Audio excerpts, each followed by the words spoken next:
Why? Steve's face darkened. If you hadn't refused to let Dulcie stay, she wouldn't be dead. I couldn't believe it. For the sake of a woman, my childhood friend of 20 years was pushing me out the door. But it's the end of the world, with extreme cold. Before I could finish, Steve slammed the door shut. Outside, the temperature of -60 degrees instantly numbed my injured leg. I could only lie in the snow, feeling the snowflakes pierce into my bones like knife blades. In the end, I froze to death in the blizzard. When I opened my eyes, I found myself in the middle of an online revision session for the upcoming exams. The feeling of freezing to death in the snow hadn't yet faded. As I turned my head to see light snowfall outside the window, the date displayed on my phone screen showed it was exactly 1 week before the apocalypse. Instinctively, I grabbed my phone and typed in the postgraduate applicant group chat, "Don't go to the exams." However, someone in the chat accused me of being selfish for trying to prevent others from taking the exams. Selfish? These words gradually brought me back to my senses. I had been reborn 1 week before the snowstorm apocalypse. In my previous life, Steve Hallowell had caused my death because of Dulcie Crowley. This time, I looked down, just in time to see a message in the group chat. "Frida, I won't stay at your place anymore. You and Steve shouldn't argue about this anymore, crying.jpg. Dulcie, the campus beauty, sent a message that immediately set the group abuzz. In my past life, I had refused to let Dulcie stay at my place, and was cyberbullied by my fellow applicants. After her death, I was accused of causing harm and ultimately pushed out into the cold by Steve. Remembering that night of infinite despair in the extreme cold, I clenched my fingers and typed a few words, "Sure, come and stay, Dulcie." The chat suddenly went quiet. My phone pinged with a notification. Steve had sent a message, uncharacteristically gentle. "Frida, you've finally come around. After the exams, Dulcie has invited us on a trip as a thank you." I smirked coldly. Going on a trip? That's if you two are even alive to enjoy it. The snowstorm apocalypse would arrive on exam day, 1 week from now. The city would become a snow-covered ruin, and countless people would freeze to death, caught completely off guard by the extreme cold. Given a second chance, I immediately dialed the number of my former boss. "Ms. Jenny, I've made up my mind. I'm not going for post-grad studies anymore.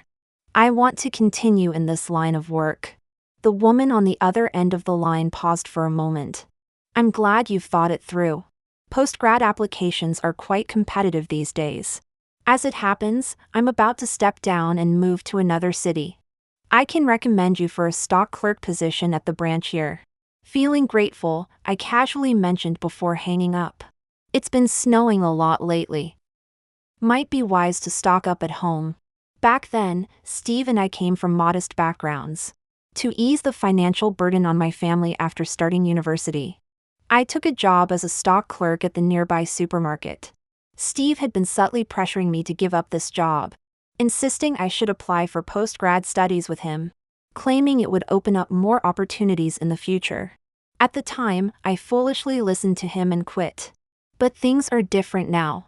In a post-apocalyptic world, being a supermarket stock clerk would be far more valuable than academic qualifications. I then called my parents back in our hometown. I asked them to prepare some essential supplies, briefly explaining my knowledge of the future. I didn't plan on returning home. The mountain roads were treacherous, and the snowfall would only intensify in the coming days. In 7 days, I could very well die en route. My mom, after hearing me out, believed me without hesitation. "Don't worry, Frida. Take care of yourself too. Dad and I will transfer some money to you so you can stock up as well." I immediately refused her offer. "No need, Mum. It's different in the city compared to back home. I have a better plan. In my previous life, it snowed heavily for 5 full days, cutting off water and electricity across the city. The forward-thinking northerners had stockpiled plenty of meat and vegetables. But human nature couldn't withstand the test of the apocalypse. Neighbors, and even once inseparable lovers, turned on each other for a morsel of food. They raised their knives in the apocalypse. chilling one's heart more than the -50-degree weather. This time, I wasn't planning on staying at home. My dad, having heard what I said, seemed hesitant. "Sweetie, have you had a row with Steve? Should we tell Mr. Hallowell about this?" My eyes suddenly welled up with tears, and I said bitterly, "In my previous life, he was the one who got me killed. As for his parents, some things are better left unsaid, or it might backfire on us." Back then, on the third day of the apocalypse, Steve and I were running low on supplies. I saw on his phone that Steve's parents were asking if he was with me, suggesting that I should go out and find food for their beloved son. When my parents found out about this, they had a falling out with Steve's parents. But later, when the water and electricity were cut off, we lost contact with them. My dad fell silent after hearing this. After a while, he said, "We all have our own fate, Frida. Take good care of yourself." My nose stung with emotion, but I held back the bitterness in my heart and urged them to stay safe. Then, I headed towards the supermarket where I had worked in my previous life. I've always had a passion for organization. During my university years, I ran a small business helping popular bloggers organize their homes, which earned me a bit of a reputation in the field. However, due to the unstable nature of that work, I took a job as a stock clerk at a supermarket. Standing in LJ Supermarket, the largest in City B, I methodically filled the shelves one by one, feeling a sense of satisfaction wash over me. When the apocalypse comes, these skills will prove invaluable. "Steve, these are too expensive. I can't accept them." A soft, familiar female voice sounded behind me. I turned to see Dulcie in my line of sight. The young woman in her early 20s was as graceful and captivating as a blooming cherry blossom. Standing beside her was Steve. He gazed at Dulcie adoringly, and as she leaned towards him, he carefully steadied her with a gentle touch. "Be careful, Dulcie. These are things you need, so don't worry about the cost. Just take them," he said affectionately. I cursed silently to myself. In my previous life, I had scrimped and saved to pay for living expenses and rent, while he spent money from my account like water, always claiming it was to help underprivileged children. I would often choke back my words, not wanting to cause a scene before exams. Now I understood why. These two lovebirds must have been carrying on behind my back for ages. I immediately took out my phone and unlinked my card from Steve's spending app. Dulcie noticed my action and spoke up disapprovingly. "Why are you on your phone during work hours? I don't want to tell your manager, so hurry up and help me with these items." I looked up at her expressionlessly. When she saw my face clearly, she let out a gasp. "Frida, what are you doing here?" Steve's brow furrowed when he heard this, and he became even more furious when he saw me. "Are you following me? I thought you'd come to your senses, but you're still the same old paranoid you. Frida, your love feels so cheap." Thinking about the big surprise I had in store for them in a few days, I struggled to resist the urge to slap him. Taking a deep breath, I forced a smile and said, "Can't you see I'm working here?" Then I turned to Dulcie, curling my lips into a smirk, and said slowly, "Dulcie, you're welcome to stay at our place, of course." Steve narrowed his eyes, looking me up and down. "With exams coming up, you're still wasting time like this. If you don't pass, you'll be stocking shelves in this supermarket for the rest of your life." I stared at him directly. "Then I won't take the exams." Steve stared at me, his cold smile accompanied by a disappointed shake of his head. "Your parents asked me to take good care of you, but you won't listen to any advice. Do you really want to spend your whole life doing this undignified job? Frida, I'm giving you 1 day to quit." With that, he turned and walked away. Dulcie gave me a long, meaningful look before following him to the till. Steve waved his hand dismissively, offering to pay with his phone. His face quickly changed from pale to red as he realized something, and he stormed back towards me, fuming. "Did you unlink your card? Is this how you embarrass me in public?" he hissed through gritted teeth. I focused intently on arranging the shelves. "You look down on my job, yet you're happy to spend my money. How pathetic can you get?" Steve's face was flushed with anger, but his expression softened as he glanced at Dulcie. He let out a soft chuckle and moved closer to me. "Frida, darling, are you jealous? Dulcie is our guest. It's only natural that we treat her well when she visits. Besides, she's smart and from a good family. She could be helpful to us in the future, couldn't she? Don't be so envious. Love, I thought you liked seeing me smile. We can talk about this at home. My hands paused briefly as I stocked the shelves. Jealousy, he says. He'd said the same thing before I died in my previous life. Except then, his face was full of hatred. Now, he spoke in a teasing tone. I grinned, looking him straight in the eye. Of course, you should smile more often. After all, in a few days, you won't have much to smile about. Steve quickly left with Dulcie. In the quiet, empty supermarket, I relaxed as I continued organizing the goods. This is the largest supermarket in City B. Fully stocked with everything needed for survival in a post-apocalyptic world. In my previous life, people had tried to come here. But the old residential buildings nearby had collapsed in the blizzard and gale, blocking the way. Isn't this the perfect hideout, gifted by fate? With only 5 days left until the arrival of the Ice Age apocalypse. I'm determined to survive this time. When I returned home, Steve had just arrived with Dulcie. They were chatting and laughing as they opened the door.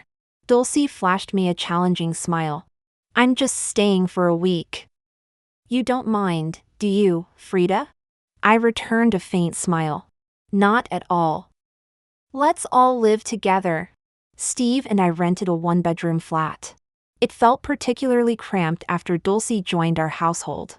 I was observing the weather outside by the window, when Dulcie coquettishly asked Steve to fix the water heater. The exam is in 2 days. What am I going to do if I can't shower? Just thinking about going to the exam all smelly makes me so anxious. I ignored their cloying interaction. The temperature was dropping steadily. In City B, December had already reached -30 degrees Celsius. The light snow gradually turned into continuous moderate snowfall. And this unusual weather became a hot topic of discussion. The most common theory was that extreme weather always coincides with major exams. Postgraduate applicants jokingly called it a test from the heavens. But only I knew how many people would die on the day of the exam. We exam takers are so busy. Frida doesn't have much to do, could she help cook for us? Dulcie casually suggested. I turned to look at her. I'm working overtime these few days, so I won't be coming back. Steve, who had just come out, happened to hear this. He frowned but said nothing more. I laughed coldly to myself. I had secretly placed tiny cameras in the room over the past few days. While I was at work at the supermarket, the two of them hadn't even opened a book. All they did was engage in adult activities. As I was leaving, Steve hesitated before saying, "It's snowing heavily outside. Since you're busy, just don't come back for the next few days." I smiled and replied, "All right, take good care of yourselves. In this life, now that she's moved in, you two will surely be happy." Using the excuse that my boyfriend had cheated and kicked me out of our rented flat, I stayed to work night shifts at the supermarket, which occupied an entire 5th floor. The day before the postgraduate entrance exam, howling winds brought hailstone-sized snowflakes that blanketed the city. The temperature in City B plummeted to nearly -40 degrees Celsius. The lowest in a century, and a red alert for severe snowstorms was issued. This extreme cold apocalypse had arrived as predicted. The city had come to a standstill for a day. All shops, big and small, were no exception. I gazed out of the LJ supermarket window, seeing the snow piled half a person's height outside. Snow plows were constantly operating on the roads. But they didn't know it was far from enough. I returned to the supermarket and cooked a steaming bowl of tomato pasta. Then, I took out my phone and opened the postgraduate applicant group chat.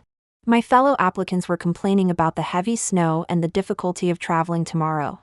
Hope the snow eases up a bit tomorrow. We don't have the habit of stockpiling food. This snow is too much. Even deliveries can't get through. Thank goodness I printed my admission ticket early, otherwise I'd be in a right pickle. The speaker was Jack Simpson, one of Dulcie's simp. In my previous life, he was also one of the people who attacked me in the group. After Dulcie's death, he provoked Steve in the chat. If it weren't for her, would Dulcie have died? If you were a real man, you'd send her out to fend for herself now. Thinking of this, I clenched my fist. The group messages kept pinging. Dulcie tagged me. Yeah, we've got enough food at home, but neither Steve nor I can cook. When are you coming back, Frida? I replied glumly. I want to get back too, but the snow's too heavy outside. Can't even get a cab. I'm at a loss what to do now. Why don't you and Steve come pick me up, Dulcie? Dulcie fell silent, but her admirers couldn't sit still. Dulcie's about to take her exams. How can you, someone who doesn't even want to study, ask her to come out and pick you up? How thick-skinned can you be? Frida, be sensible. If you can't get back, just stay somewhere nearby for a few days. The last message was from Steve. I opened the camera feed connected to my phone. He was holding Dulcie in his arms, the two of them very close. Things heated up quickly, and before long they were snogging. Finding it too much for my eyes, I closed my phone, dragged out a folding bed and some heat packs from the supermarket, plugged them in and took an afternoon nap. The snow plows only worked for a day before they could no longer clear the snow. And the outdoor temperature didn't allow for prolonged work either. We could only watch as the blizzard continued relentlessly. The few people who ventured out to buy groceries were turned away by the closed shops. How long would this blizzard last? At 6 o'clock in the early morning of the next day, the temperature suddenly dropped by 10 degrees. The heavy snow had almost covered the ground floor. In the postgraduate applicant group chat, a fellow applicant living on the ground floor was on the verge of tears. With such heavy snow blocking the door, how could they get out for the exam? I cursed silently to myself. When your life is at stake, who cares about exams? Soon, others noticed more pressing matters. Why is it so cold today? Even with the heating on at home, I'm not warm. Wearing a down jacket feels like running naked in -20 degrees. What should we do? I don't want to go to the exam anymore. We can't give up. We've worked so hard. If we don't go to the exam, can we face ourselves after a year of effort? The speaker was Steve. He passionately encouraged others in the group chat. Everyone began to hesitate. It was the same in my previous life. That day, as I was debating whether to go to the exam, Steve received news that Dulcie had an accident. He went mad at home, smashing things. Until a lamp hit my head, we completely missed the exam. When I woke up that night, Steve and I had a big fight. Only after checking my phone did I realize that snowplows had worked all night, trying to clear a path for the exam takers. But the snow was too heavy. They couldn't return home, and the power went out in the exam venue. The first extreme cold night arrived. No one came back alive. Thinking of this, I switched to my alternate account. The snow is so heavy outside. Maybe we shouldn't go. A few who were still hesitating made up their minds after hearing this. You're right. Looks like I won't pass this year. I'll just look for a job once this weather clears up. Some more persistent applicants replied. No way. It's snowing all over the country. There won't be many people going to take the exam. What if I pass? I must go today. I didn't say anything more. Some people are willing to risk their lives for a possibility. They won't believe my vague words. In the apocalypse, the most taboo thing is trying to interfere with others' fates like a saint. I turned on the camera. As I expected, Steve and Dulcie hadn't gone to their exams. They seemed to be arguing about something, both dressed in thick layers. It wasn't long before Dulcie snuggled into Steve's arms. Before I left, I had checked the supplies at home. Steve never bothered with such things. And now there was only enough for 3 to 5 days. The food and water at home were limited. And Steve and Dulcie still had to do some physical labor every day. They hadn't realized yet that they would soon become competitors. For dinner, I browsed the chilled section of the supermarket, picking up some seafood and sliced beef for a hot pot. The study was filled with steam, warming me to my core. As I ate, I glanced at my phone, which was flooded with blizzard alerts. An expert, looking grave, explained that due to human activities over the past century, the climate had become unstable, leading to more frequent extreme weather events. In recent years, winters had been unusually warm, with temperatures reaching 20 degrees even in late December. This time, it was exceptionally cold. The presenter gently reassured everyone not to panic, to stay warm and stock up on food, promising that aid would arrive soon. I sighed, feeling a heavy weight in my chest. Because the aid wouldn't come. Today was the first extreme cold night. In my past life, after the apocalypse, I had experienced 2 extreme cold nights. Massive snowballs fell from the sky, and temperatures plummeted to nearly -60 degrees Celsius. It was impossible to survive outdoors. I gazed out the window, where the entire sky looked like an unbalanced scale, with heavy black clouds swirling above the city. Suddenly, I saw snowflakes the size of fists slamming against the window. One after another, they crashed into the glass. Howling winds whipped up snow a meter high from the ground, like a tornado. My heart sank. The extreme cold night had arrived. On the 3rd day of the snowstorm apocalypse. Just like in my previous life, things were unfolding similarly. Numerous pleas for help appeared online, with people who had gone to take exams yesterday vanishing without a trace. The postgraduate applicant group chat erupted into chaos. What should we do? My best friend went to take the exam and never came back, one person wailed. My brother too. My uncle went out to look for him this morning wearing 2 down jackets. And we've lost contact with him as well, another chimed in. We've called the police, but even their cars can't get out. The snow is too heavy, it's impossible to move outside, someone else added. Everyone finally realized something was terribly wrong. Some even suggested that the occasional abnormal weather in previous years was nature's way of setting the stage, aiming to eliminate the culprits along with everyone else in this apocalypse. When I saw this, I fell silent for a while. Looking back at the group messages, I noticed Steve had tagged me. The blizzard has been going on for 3 days now. What if we run out of food? Frida, aren't you working overtime at the supermarket? Could you bring us some food when you come back? The temperature has risen a bit, so why not come back now? The others in the group quickly joined in. That's right, Frida. Don't you work at the biggest supermarket in City B? Bring some food for Steve and the others. Could you get some for me too? I'm really running low on supplies at home, one person pleaded. Me too. Me too. I've been eating pasta for 2 days. Save me, Frida. Even Jack had the cheek to send an emoji. I typed out a message. I'm staying at a friend's place and we're also running low on food. The road conditions are terrible here. Steve, could you come and pick me up? As soon as I sent this, Steve replied quickly. In that case, you'd better stay where you are for now, he wrote. He then started pleading with other group members who lived nearby, trying to exchange some food. But the local postgraduate applicants weren't willing to help him. And the rest didn't have the habit of stockpiling food, relying on takeaways for their daily meals. Where would they find any food to spare? In the end, Steve could only arrange with a few other postgraduate applicants to take advantage of the rising temperature and go to the supermarket together to find food. Their destination was exactly where I was. The largest LJ supermarket in City B. It was the 5th day of the snowstorm apocalypse. Outside, the snow had piled up against the doors of LJ supermarket. I saw news online about old apartment buildings collapsing. Though it seemed safe here, plans to raid the supermarket for food were still underway in the group chat. They said nearby small convenience stores had been cleared out. Some sharp adults, sensing something was off about the snow and recalling the pandemic, immediately began stockpiling. As a result, local shops were emptied even before the exams. And the blizzard blocked supply routes, preventing restocking. I chain shut the doors on each floor, but they could still break in through windows.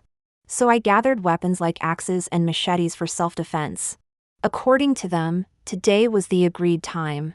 I looked out the window and saw several dark spots moving this way through the vast snowfield.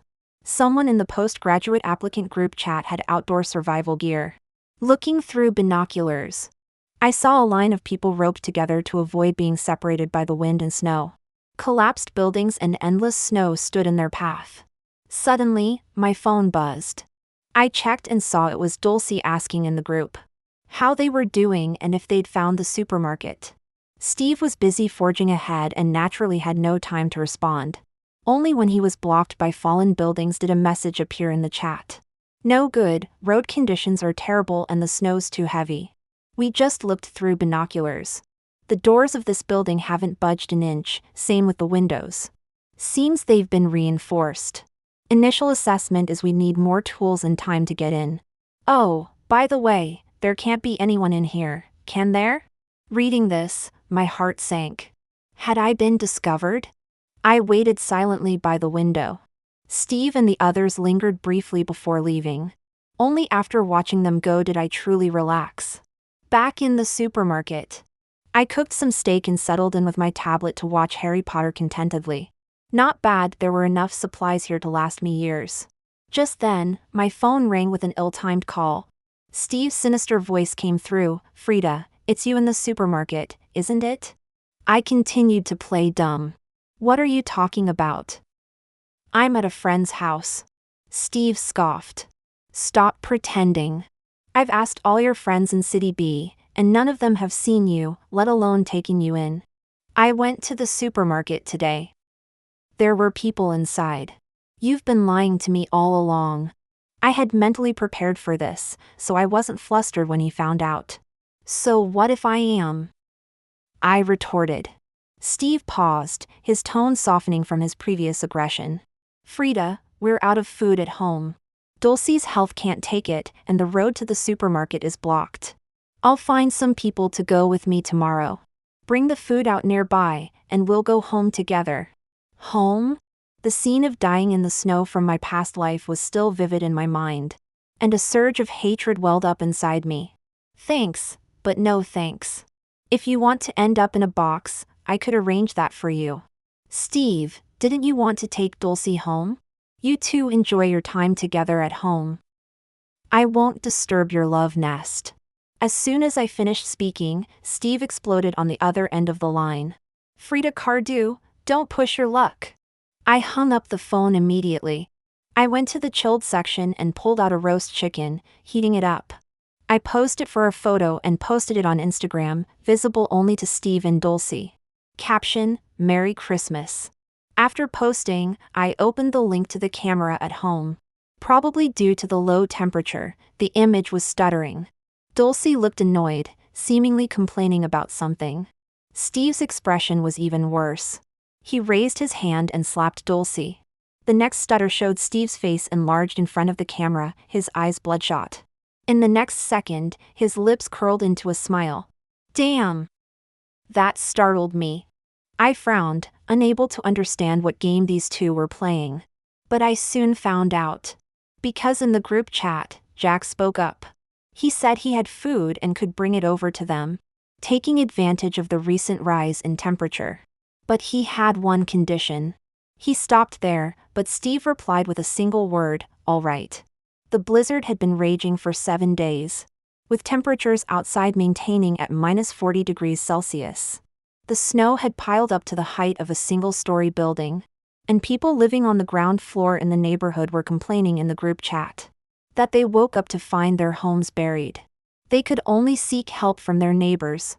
I took out a few hand warmers and sighed. Tonight, City B would start experiencing power outages, and the low temperatures and heavy snow would become humanity's greatest enemies. Fortunately, LJ's supermarket had enough supplies. In the north, many people freeze their perishables outdoors. During power outages, the low temperature serves as a natural refrigerator for storing these supplies. As usual, I took out my mobile to check the surveillance. Steve and Dulcie were almost out of food. I was curious how this ill-fated couple would survive this time. The screen flickered, and Steve appeared wearing a thick down jacket, only his face exposed. His fringe almost covered his features, and stubble had grown on his chin, giving off a dangerous aura. Was he playing the prison bad boy? Steve smiled, then suddenly turned his head, his gaze fixed on a corner of the room. I followed his line of sight and saw two figures intertwined in the corner. Dulcie's white down jacket hung loosely on her shoulders, tears in the corner of her eyes as she shook her head repeatedly. Behind her, a man in a black down jacket gripped her wrist tightly. continuing his actions. A chill ran down my spine. What was Steve doing? Had he gone mad? The man quickly finished and turned to leave. As he did, I saw his face clearly. It was Jack Simpson, Dulcie's admirer. Satisfied, he prepared to leave, putting down 2 loaves of bread. Steve had agreed to let Jack do this to Dulcie for just 2 loaves of bread. I felt sick to my stomach. How blind was I to have ever loved such a man? After taking the bread, Steve smirked. He pulled out a hammer from behind his back and struck Jack's temple violently. Jack's eyes widened in bewilderment, staring at Steve. The man seemed to be cursing something as he struck a few more times. Then, he threw Jack outside and returned to look at Dulcie on the bed. Dulcie, terrified, huddled in the corner of the bed shivering. When Steve approached, she lunged at him, trying to bite. But he knocked her down hard and pushed her out the door. My phone pinged with a message. Steve had sent me a text. "Babe, it was all Dulcie being a wretch. I've kicked her out. When are you coming back? Babe, if you don't come back, I'll come find you." Well, wasn't that just wonderful? The power went out in City B, and even the mobile signal disappeared. However, I knew this was temporary. In the coming days, the electricity would flicker on and off. Until the second night of extreme cold 3 days later, the day I would die. The city's power and water supply would completely vanish then. Before the blackout, I sent Steve one last message. It was just one sentence. "Great, Steve, I knew you still loved me. Come find me in 3 days, but remember to come alone. If anyone discovers we have so many supplies, it'll only bring trouble. There are plenty of resources here, enough for us to live on for a while." Steve replied promptly, "All right." I put down my phone and once again checked the layout of the entire building. The ground floor was already covered in snow, making it impossible to open the door. If Steve wanted to get in, he'd have to break a window. Conveniently, there was a hammer in the house. I had no intention of sharing a room with an ungrateful wretch. Especially one who had caused my death in a previous life and Dulcie's death in this one. Rather than waiting for him to push me outside one day, I decided to take the initiative. I searched the supermarket again for potential weapons, contemplating the possibilities of eliminating him. Steve was ruthless. If I didn't nip this in the bud, he would eventually kill me. To deal with him, I needed to strike a fatal blow. The distance from Steve's flat to here wasn't far. But the challenge lay in the extreme cold night 3 days later. The temperature outside would plummet, and the snowfall would be exceptionally heavy. On his way here, he would have to pass through an area of collapsed buildings, which would drain most of his energy. If I prepared a weapon in advance and hid on the first floor, I might have a chance to catch him off guard when he entered and knock him down. No sooner said than done. I immediately started searching the supermarket for suitable weapons. I finally settled on an axe and a pile of animal traps. The axe would be for finishing him off, while the traps could be set as a trap. Steve did indeed come. But not after 3 days, rather after 2. I spotted Steve approaching stealthily through my binoculars. He was still wearing that down jacket, trudging through the snow with difficulty. 1 day earlier than expected. I bit my lip, gripping the axe in my hand tightly. As the daylight shifted, Steve finally climbed over the ruins in front of the building. He sat down in the snow, lost in thought. After a while, he got up and continued moving forward. As dusk fell, I was running out of time. I turned off the small light connected to the generator in the LJ supermarket and went down to the second floor alone. Steve was no more than 10 meters away. A journey that would normally take a few minutes now took half an hour in this post-apocalyptic world. As he was about to arrive, he paused, took out some food from his pocket and ate it. Suddenly, I heard a sound mixed with the howling wind. Damn it, someone had entered the building. At that moment, Steve had already taken out a small hammer and started smashing the window. There was no time to waste. The instant he came in, I raised the axe and swung it down hard. Steve's agonizing scream echoed throughout the entire building. The people upstairs came down quickly. Before I could strike a second blow, the axe was kicked out of my hand. 2 men rushed towards Steve. One of them took off his backpack and pulled out some hemostatic drugs and bandages to wrap him up. The other one lunged at me. I dodged, but he hooked his right arm around my neck and firmly gripped the hand that had held the axe with his left. "What are you doing? Even in a post-apocalyptic world, does that mean you can ignore the law?" His eyes were sharp, as if he could see right through me. A surge of anger welled up inside me.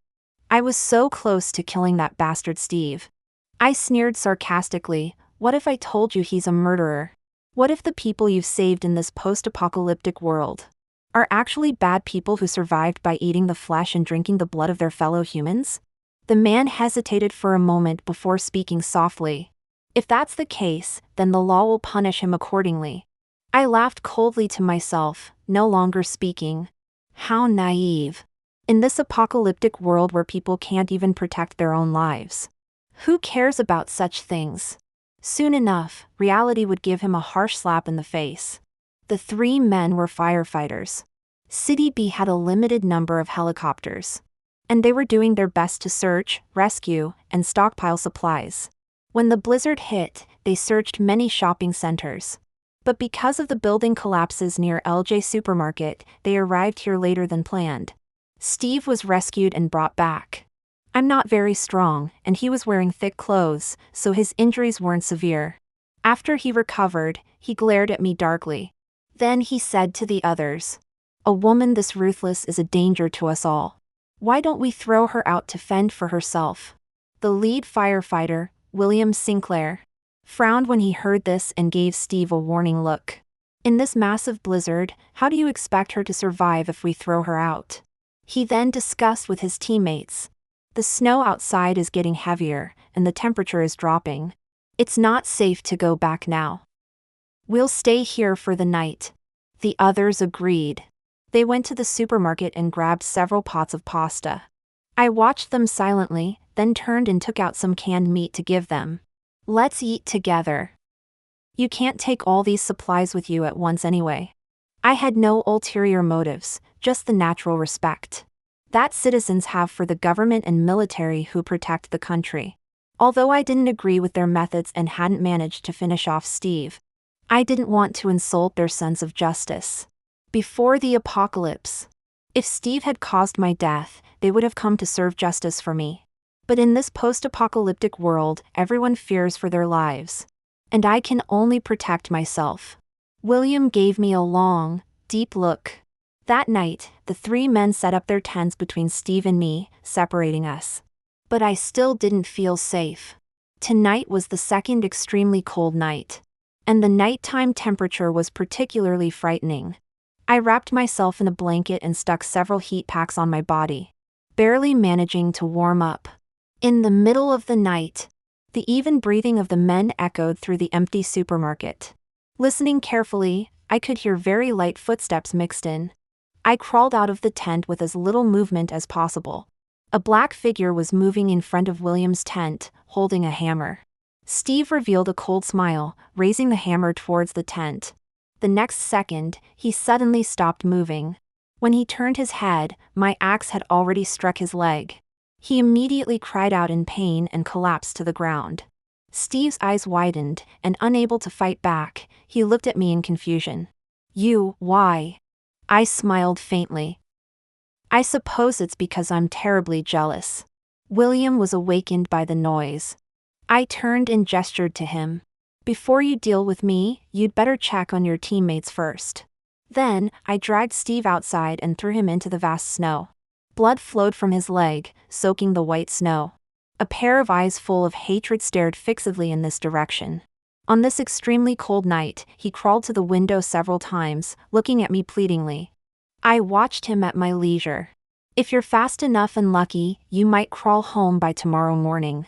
William's anguished voice echoed through the air. I rushed over to him. One of his two teammates had been sedated and was unconscious.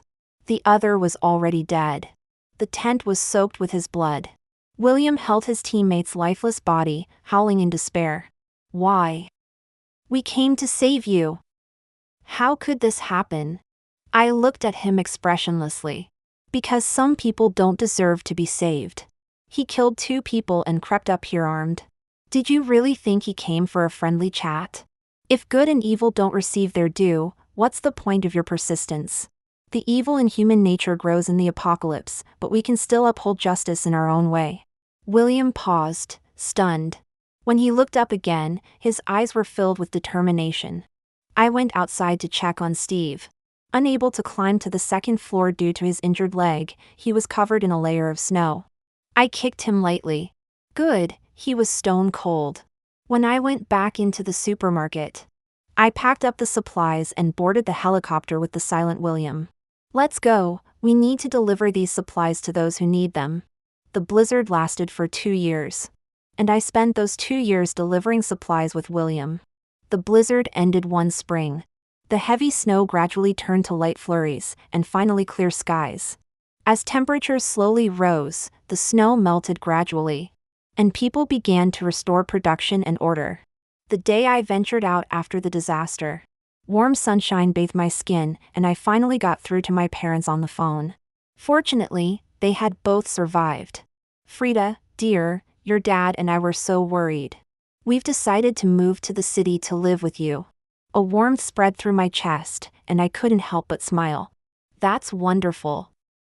I even managed to secure a government position these past 2 years. How lovely it is that after the storm comes the sunshine.